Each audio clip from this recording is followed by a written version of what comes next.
Ladies and gentlemen, my name is SK and this is Thought Infrastructure, brought to you by Avenue, Going Beyond, a platform that does both cab hailing and delivery services. Today, we're talking about something that is quite crucial and important. The topic today, therefore, is generational languages.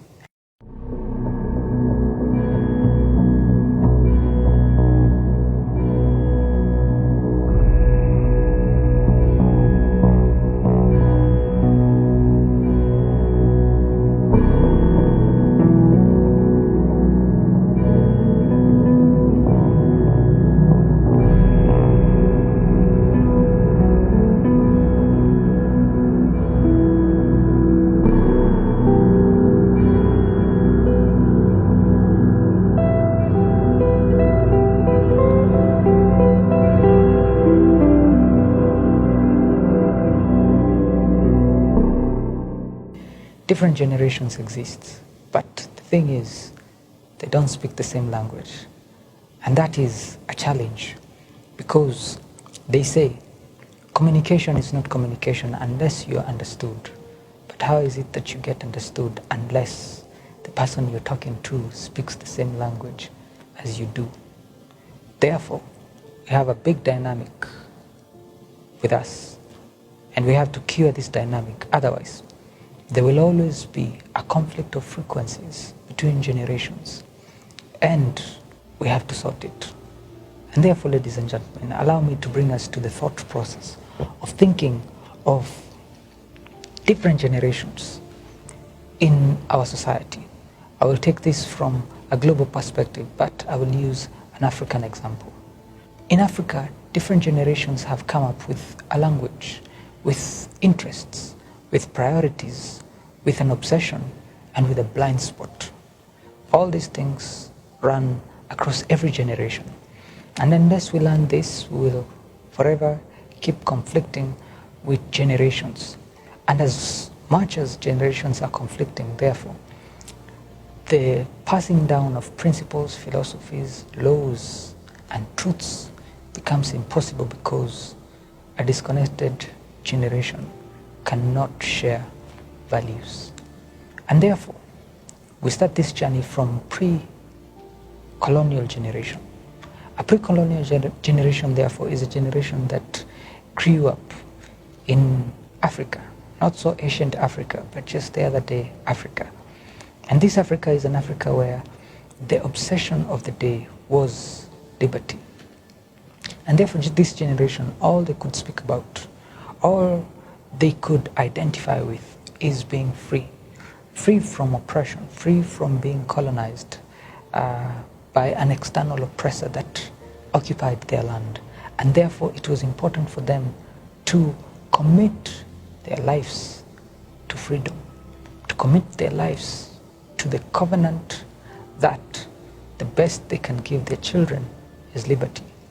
And therefore, we see a generation that speaks of stories, tales are told of days of struggle, days of fighting for independence, days of fighting for this one item that all of them identified with, all of them obsessed with, all of them desired and therefore wanted to leave it as an inheritance to their children.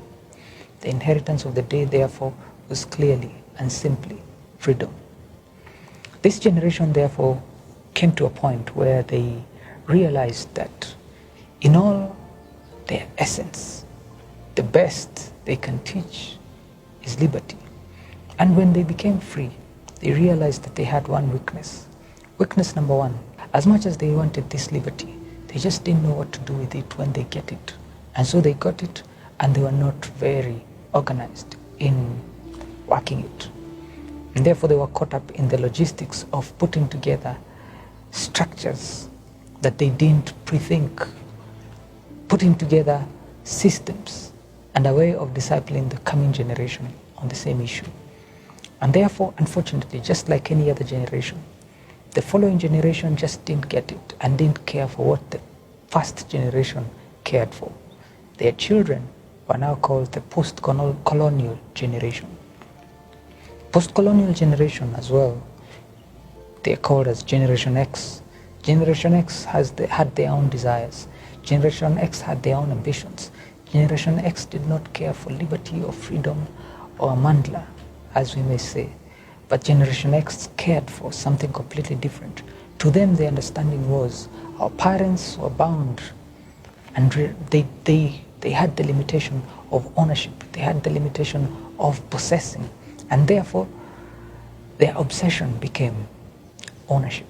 Generation X therefore had their own ambitions, had their own obsessions, and at the same time they had their own limitations and blind spots. And blind spots will always get a generation to a point where they will fail to push what's most important to them to the following generation, simply because they don't identify that the next generation does not speak the same language, neither want the same things, neither desire the same desires that they had. But a new generation comes in and have their own desires, ambitions, and directions, and they will fight for what they believe in, for what they care for, and sometimes what they obsess for. And therefore Generation X came through, and they didn't care for liberty, they didn't care for amandla, as we may say, but they cared for ownership. Why? Because their parents were lorded over, and therefore liberty to them was being lords.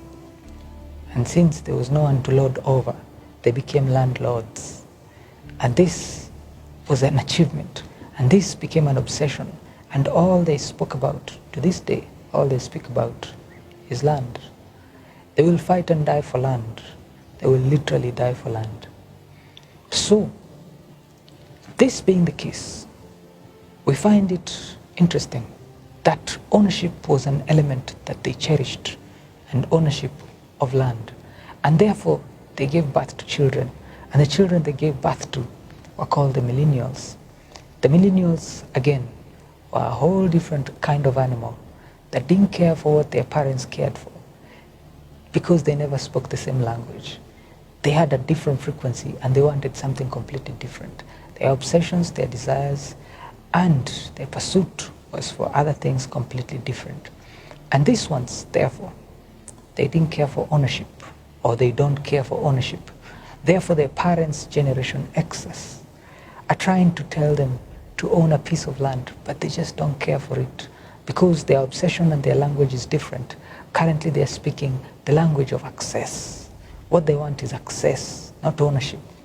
They don't care to own, they care to access, because what you access is protected. What you own, you protect. And therefore, to them, that's a liability that they don't want to have. And therefore, we see a generation that is born, that has a new language, a new frequency, a new thing that gets their attention, and therefore their obsession. And this generation wants to access. Everything they get, they share. Because that's just how they are created. That's just how they are wired. They are the generation that killed media as we know it. Because when they got a movie, they shared the movie. They're the generation that killed the publishing industry as we know it, because when they get a book, they share it. They're the generation as well that has disrupted most of the things we know.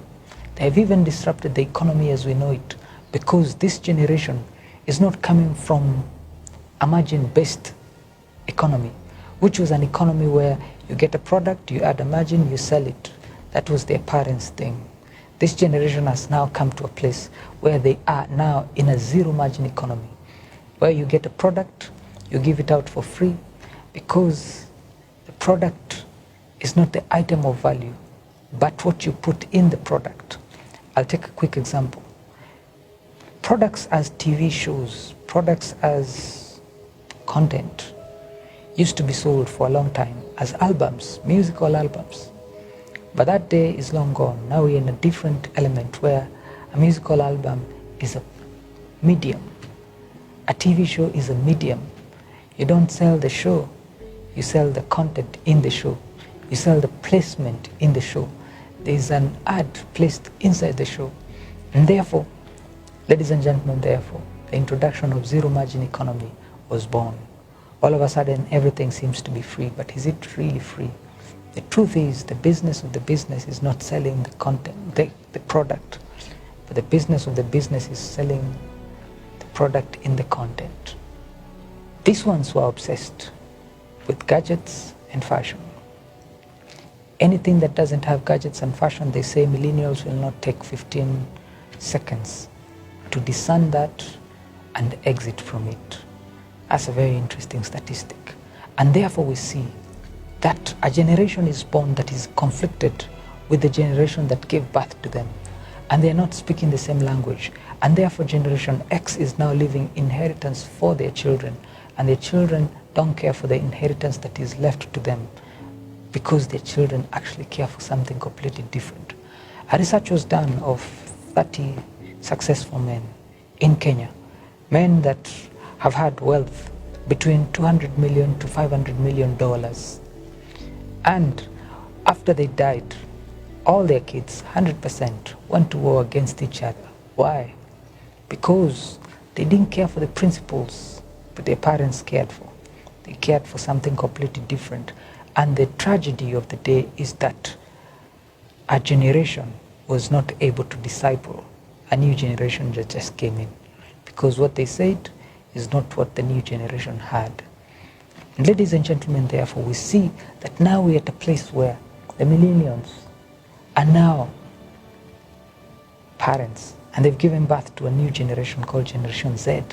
Generation Z just doesn't think like millennials. They don't care for fashion, they don't care for gadgets. Generation Z is a whole different generation. These are a few things that describe Generation Z. Number one, they're called the conscious generation. They don't care for wastage, they care for conservation. Number two, they're called the cultureless generation. They just have no culture. They were not raised in Sunday school or in churches or in religious temples. This generation was raised in front of high-speed internet, and therefore they just have no culture. This generation as well is called the authentic generation. And the statement they use is, authentic is the new smart. And to them, the highest level of authenticity is pain. And to them, right now, go ask any young person who's below the age of 18. Ask them what they watch. The number one viewed content is horror movies, because to them, pain doesn't lie. Pain is the highest level of authenticity.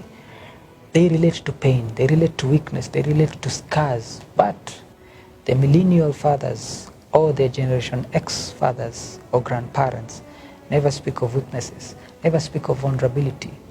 So you have a generation that is now born that does not speak the same language with the generations of its predecessors.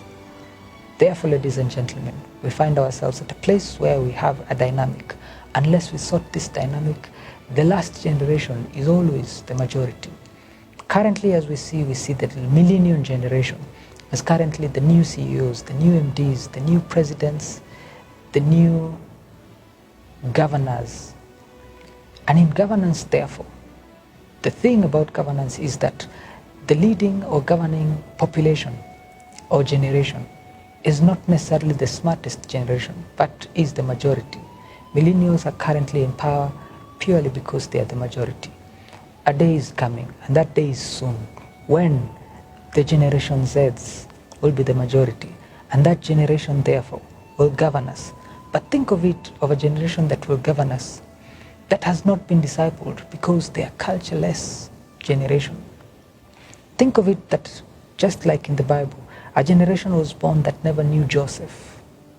Think of it, we just can't afford to have a generation that has no culture, a generation that is not discipled. But how do we disciple them? Yet we don't speak the same language. This is something that we need to take a pause, stop the clock, think about, and decode. Because unless we decode, then without doubt we'll have a generation that will do what they want, because it's cultureless.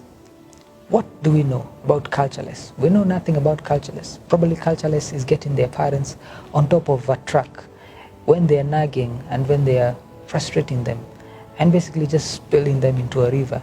We don't know. That's just a wild guess. What if the wild guess is not wild to them? Therefore, it is time for us to take the opportunity to realize that we are not speaking the same language, but we must. We have to, because we are running out of time. And before we run out of time, we have to disciple a generation that comes after us. The only way for us to disciple this generation is to realize transparency is the new smart. There's a saying that we use and we say, you show me your trophies, you intimidate me. You show me your scars, you inspire me. You show me how your scars became your victory and you transform my life. That is the statement that comes therefore loudly from a generation Z, a generation that says that unless we're willing to get on the table and be transparent, be vulnerable, then they can't relate to us, because they don't relate with our trophies. They don't relate with our fashion and gadgets. They relate with our pain. And therefore this is the generation that knows that their inheritance has been squandered by the generations that went ahead of them. Because as they say, the first generation works very hard to accumulate wealth. The second generation works very hard to manage wealth. The third generation comes in and squanders the wealth, and that's the Millennial Generation. Squanders the wealth because they are entitled. They fall in love with themselves, and all they want to show the world is themselves through a selfie. Ladies and gentlemen, a new generation is now born, is now here.